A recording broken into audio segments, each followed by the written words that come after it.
Ernie? Yeah, I did look at that. It's only one page. Good evening.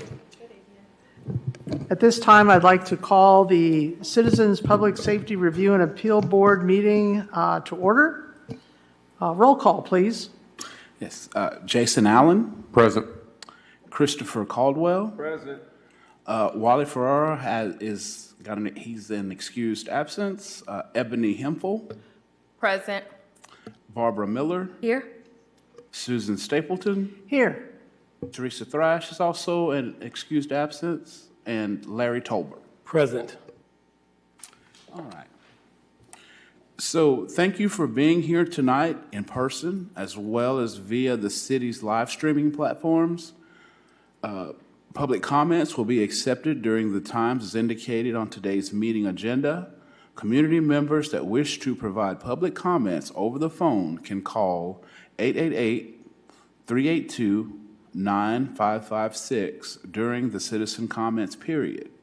They will enter a queue and will be prompted to offer their comments in turn. Callers will be commenting to the board live and will no longer be able to leave a recorded message.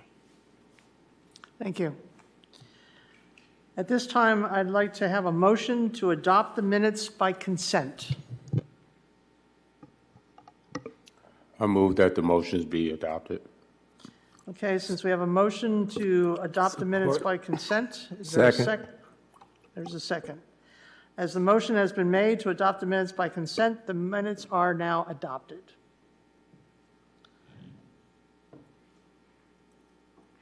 PCR report.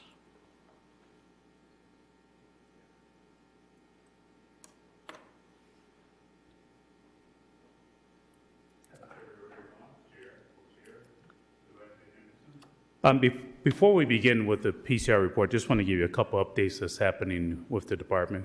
So for those who's watching, I'm Assistant Chief Victor Green. Just reminder, and I don't know, we had to change the date. We have a quarterly report card with the community conversation that occurs with the Kalamazoo Sheriff Department, Kalamazoo Department of Public Safety, and also the Michigan State Police. So we'll have the chiefs and the sheriff and the director from the Paw Paw area to come and give an update about what occurred and everything that happened in 2024. So the date is Thursday, February 27th. The location would be Douglas Community Association, which is located at 1000 West Patterson, Kalamazoo, Michigan, 49007, of course. We will have food available from 5:30 to 6. The program would start from 6 to 7. There would be presentations from each of the departments. And then we'll have a time for meet and greet afterwards. I know that the review board has been part of that in the past. Hope to see you on the 27th. Just to follow through, we do have a date for our Regional Citizens Police Academy. I know many of you have participated in the Police Academy. For those who just remember who's watching, that is an all-day event is going to be occurring on May 17th, about 7:30 in the morning to maybe 5 to 6 o'clock. You spend a whole day being the police.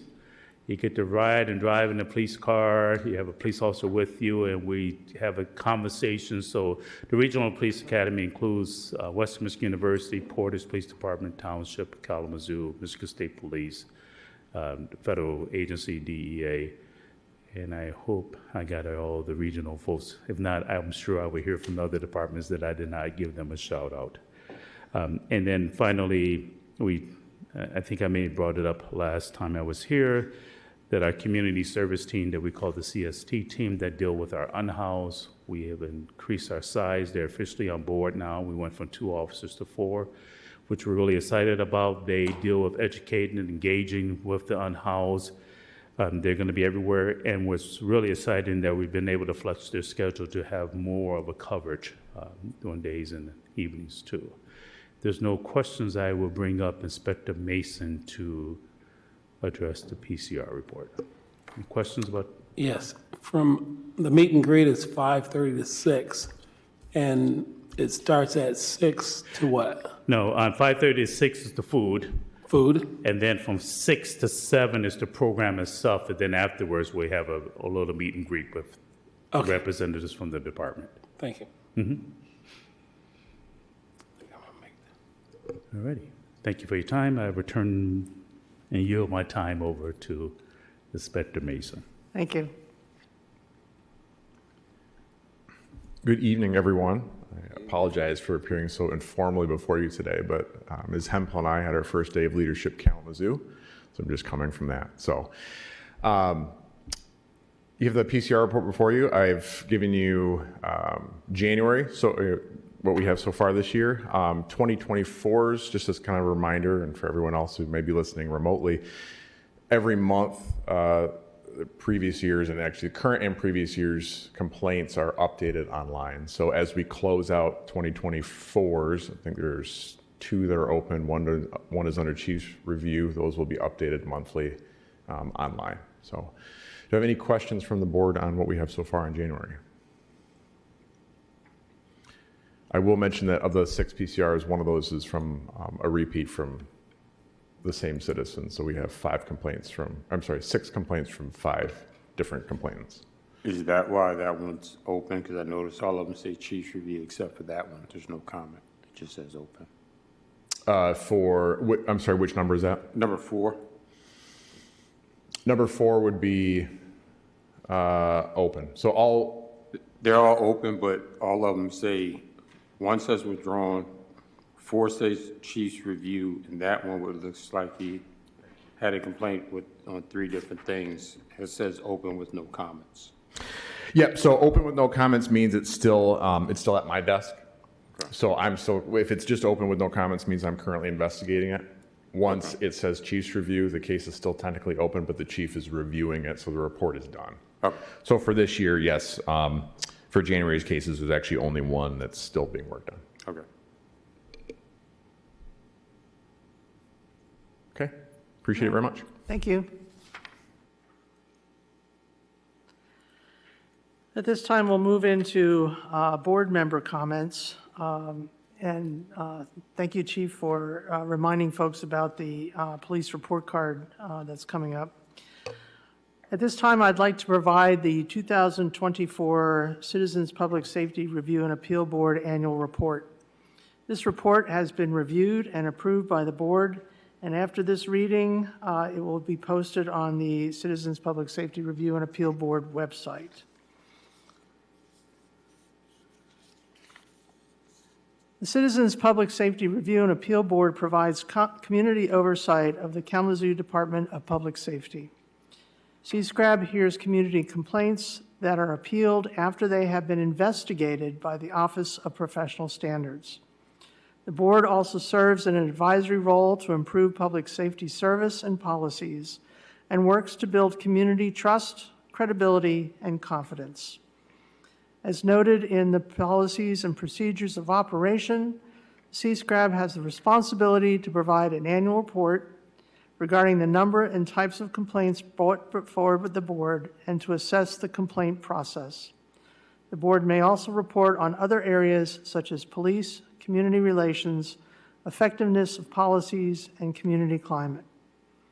During 2024, 9 citizens served on this board and included myself as chair, Vice Chair Luis Garcia, and members Jason Allen, Christopher Caldwell, Wally Ferrara, Ebony Hemphill, Barbara Miller, Teresa Thrash, and Larry Tolbert. Ms. Thrash joined the board in September, and Mr. Garcia rotated off the board in November due to term limits. Board member biographies can be found at our website, which is www.kalamazoocscrab.org/about. The board worked with 2 city staff members, Patricia Vargas, Executive Assistant to the City Manager, and Shelley Dusick, Director of Human Resources prior to her retirement. Ms. Donna Dugan, Employee Health Services Manager, replaced Ms. Dusick on an interim basis. KDPS Assistant Chief Green and Inspector Mason were also available to the board to address questions. The board attended a KDPS training session that provided updates on the use and effectiveness of the Fusus camera integration and monitoring platform and unmanned aerial systems, which are the drones. Both systems have been beneficial to helping KDPS in deterring and solving crime and improving safety. During the training, KDPS leadership and other representatives were also available to answer any board questions or concerns. The board appreciates the opportunity to meet with KDPS leadership and their openness and honesty during these sessions. The Office of Professional Standards investigated 48 complaints that resulted from 91 allegations against officers in 2024. Complaints may contain more than one allegation.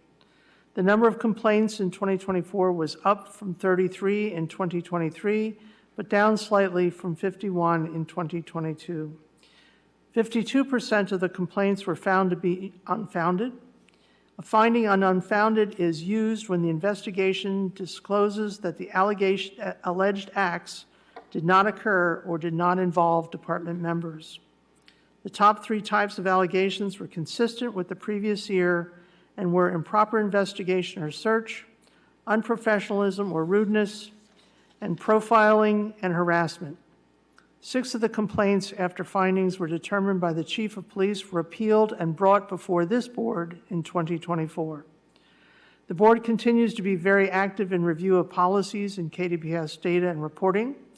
A subcommittee reviewed and recommended edits to the CSCRAB policies and procedures of operations document. The full board then discussed those recommendations at 2 work sessions, and final edits were approved in December. The revised policy will be posted on the CSCRAB website in 2025. Another subcommittee reviewed the KDPS policy number 339, Fusus Camera Integration and Monitoring Platform. A preliminary report has been drafted, and input from the board and response from KDPS is being sought. Other members are reviewing the KDPS policy number 606, Unmanned Aerial Systems, and the board is awaiting that draft. The chair and the board members regularly review KDPS transparency page, where the citizens can find information on the calls for service, complaints received, crime mapping and alerts, and the My90 reports. The My90 reports chronicle survey results collected after service calls and traffic stops. The monthly reports contain information on the number of surveys completed, the demographics of the respondents, and feedback regarding their interaction with the officers. Input on public safety concerns can also be found in the service call reports. The data in the reports document the very positive interactions that citizens are having with members of KDPS. Additionally, members of the board have been active in outreach in the community, helping to inform citizens about the role of CSCRAB and to gather input regarding effectiveness or concerns. Events attended by the board members include community conversation forums, National Night Out, neighborhood association meetings, monthly meetings of the Metropolitan Kalamazoo branch of the NAACP, community festivals, annual bike rodeo, Shop with a Senior, and the Police and Technology Conference, which was held to help the public navigate the benefits and concerns of surveillance technology. Members have also engaged in learning opportunities by attending the Kalamazoo Regional Citizens Academy, participating in over 10 ride-alongs with KDPS officers, and public safety officer candidate interviews. That concludes the report for 2024, and again, this will be published or posted on the CSCRAB webpage. At this time, I know our Vice Chair, Alan, has a little bit that he'd like to talk about in his recent experience on some ride-alongs. Thank you, Chair.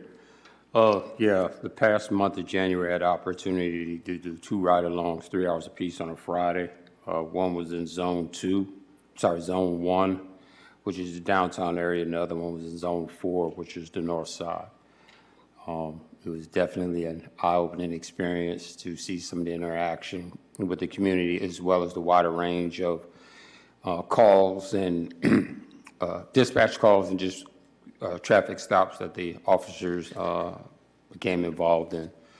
The first one that I did in Zone 1, it was, like I said, it was 3 hours long, and rode with the officer that had about a year experience with the department. He was a letter of transfer, and just to get his feedback on the job. And the second officer, he's 5 years with the department, and both of them, I could genuinely tell, wanted to provide a good service to the community. We had a couple of interactions traffic-wise, and just the way that they spoke to the people that they pulled them over. A couple of them were kind of upset. One kind of raised his voice a little bit, but they maintained their composure, and it was definitely the policing that you want to see. There was another one where we got called to a house, and while they were trying to remove someone from the situation, the person called the police again, I guess because they weren't happy, and explained to them, wait, the police are here. So just to see the wider range of calls that they go to, but to see the humanity in which they treated the citizen was definitely something that I was hoping to see, and I did see. So I just want to thank Chief Green for setting up the rides for me. I definitely plan on taking some more rides to visit the other zones just to see the consistency of it. But the one thing outside of the humane way that they interacted with the citizens was the fact that they took what they call zone pride. They take pride in their area. They take pride in not even issuing tickets or arrests, but just being able to build relationships with the community, which is something that's definitely commendable. And so I just want to say hats off to the night shifts and to the officers that I rode with. They did a good job. The one thing then, and I guess I'll speak to Chief Green about it, is that My 90, is that just for interaction with traffic violations? Is it if a ticket is issued, or is there any type of interaction?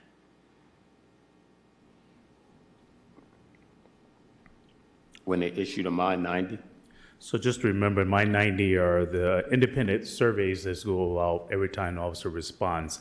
It's two ways that the My 90 card, which has a survey of the QR code on there, there's two ways in which we gather the information. One is that when there's a traffic stop, we provide the card to the citizen, and we hope that the citizen will complete the card. The other one is where someone calls 911, we respond, and then several hours later, they will receive a text to fill out the survey. So it's two ways, from 911 calls or by police contact. Okay, but for every contact, a card should be given? Not for every 911 call. There's No, certain for calls. Every traffic traffic. stop, yes, correct. They should be passed out. Thank you. Yeah. Oh, and that completes my report. Thank you. Any other board member comments at this time?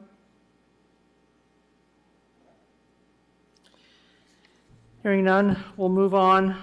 Next is the opportunity for general public comments. Speakers will each have 3 minutes for their comments. We will start with any in-person speakers and then go to call-in speakers.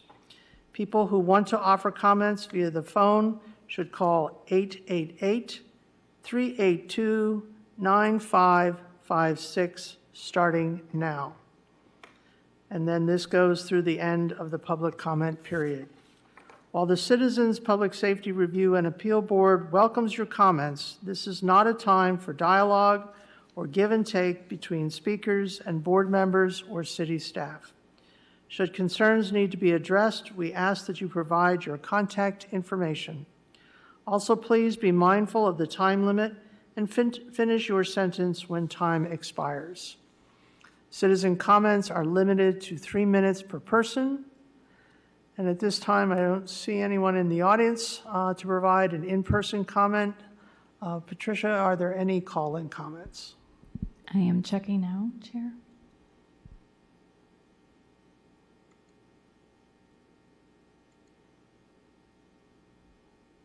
There are no calling comments. Okay, since we have no calling comments, we'll move to the next item on our agenda, which is the announcement of upcoming meetings. March 11th, 2025, and April 8th, 2025. And again, that would be at 6 o'clock here in the Commission chambers. If there's no other business for the board, I'd like to entertain a motion to adjourn? Make a motion to adjourn. Second? Second. All right, all those in favor? Aye. Thank you very much. Meeting is adjourned.